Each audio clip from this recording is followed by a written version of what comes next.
Bonjour, bienvenue dans ce 10e jour du défi 30 jours de bien-être à l'école. Et aujourd'hui, je te propose la deuxième séance de yoga qui s'appelle Dansons donc 2. Je ne suis pas allée chercher bien loin. Et en fait, on part sur les mêmes bases que précédemment parce qu'avec les enfants, tu le sais aussi bien que moi, il faut répéter plusieurs fois pour que, voilà, pour qu'ils puissent être rassurés, qu'ils puissent s'approprier le truc et que ça rentre. Donc on commence toujours par le salut du départ. On l'a fait debout la dernière fois, on peut très bien le faire assis, donc évidemment pas assis comme ça, ils s'asseyent un peu comme ils veulent. Ils joignent les mains devant le cœur, on dit bonjour à l'espace tout autour de nous, on dit bonjour à l'espace sur le côté en tournant la tête. Essayez vraiment de ralentir le mouvement, d'essayer toujours d'avoir la colonne bien érigée. On va d'un côté, de l'autre. Tout en haut, tout en bas. Et on revient tout doucement se saluer des yeux. Alors, avant de faire le papillon et la tortue de la dernière fois, on va déjà commencer par faire le miroir, toujours le même exercice, donc on frotte les mains. Et puis, voilà. Là, tu vas voir que d'une séance à l'autre, ça s'améliore et que cette fois-ci, ils arrivent vraiment plus facilement à suivre, ils parlent plus. La première séance, souvent ils parlent, ils disent mais non, je t'ai dit qu'il fallait. Là, ils le font plus. Ils ont compris, c'est beaucoup plus calme, beaucoup plus paisible. Enfin, voilà. Donc après le miroir, ta petite séance de danse ou de ce que tu veux. Je vais vraiment très très vite, mais il faut le temps de l'installer, c'est assez agréable à faire avec eux. Et puis j'enchaîne avec 3 postures pour les aider à se calmer un peu, redescendre après la danse, parce qu'en général ils sont un peu surexcités. Et donc je disais avant de faire le papillon et la tortue, cette fois-ci je leur propose le chat-tigre, enfin ça dépend des lignées. Donc l'idée c'est de te placer à 4 pattes avec les genoux vraiment sous les hanches et les mains sous les épaules. Tu leur dis ça, ces 4 points-là, ils ne bougent pas. Ils vont rester les mains et les genoux collés vraiment au sol. Et sur les inspirations, en partant du bas, on leur dit en partant du bout de ta queue, derrière, là, hop, sur les inspirations, tu redresses. Alors il ne faut pas leur parler d'inspire, d'expire, vous leur faites et ils font par imitation.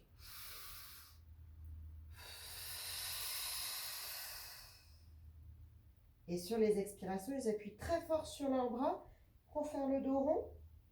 Et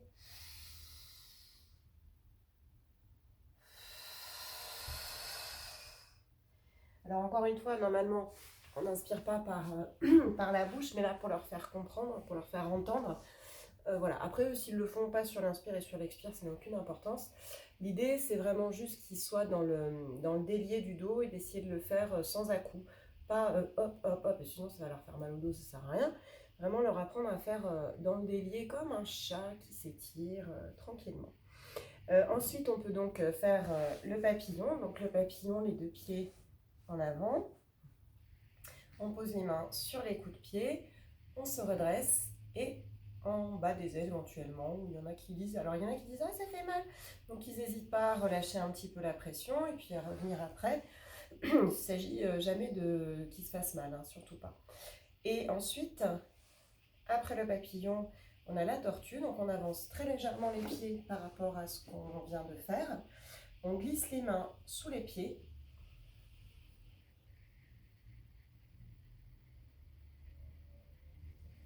Alors au début ça coince et petit à petit en fait, là je suis coincée parce que derrière j'ai un petit siège. Petit à petit ça relâche et vraiment ça les aide à redescendre.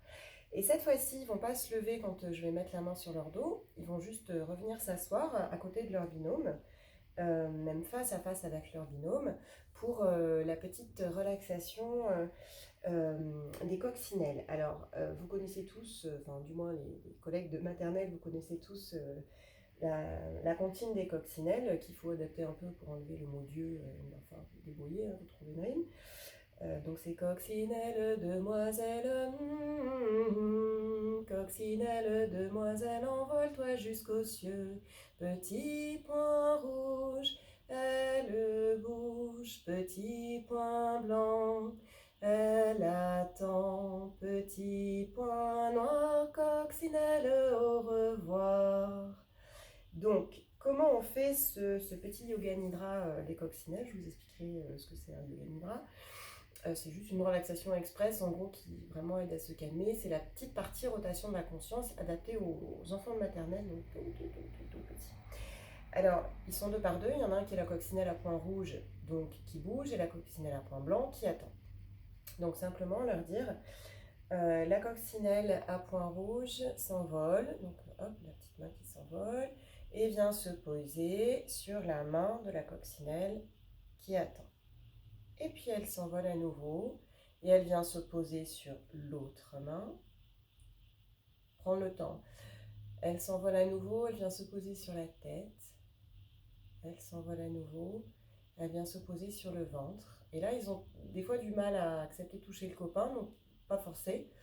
Mais s'ils y arrivent, sinon ils le font sur leur propre corps, qui juste ils sentent la respiration du copain dans les mains, sans forcer, ils vont faire ça. Non, juste tu fais rien, juste tu poses ta main et tu sens que ça respire. Juste cette conscience-là.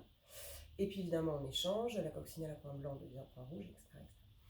Voilà. Et puis, oui, j'expliquerai après ce que c'est le yoga nidra. Enfin, j'expliquerai dans le texte qui accompagne la vidéo. Mais ça les aide vraiment à, voilà, à redescendre, à se recentrer et puis avoir une belle communication entre les deux. Voilà, donc je te remercie pour aujourd'hui. Je te souhaite un presque bon week-end, c'est pour bientôt. Et je te dis à lundi pour l'exercice du temps dédié. Bonne journée, bon week-end.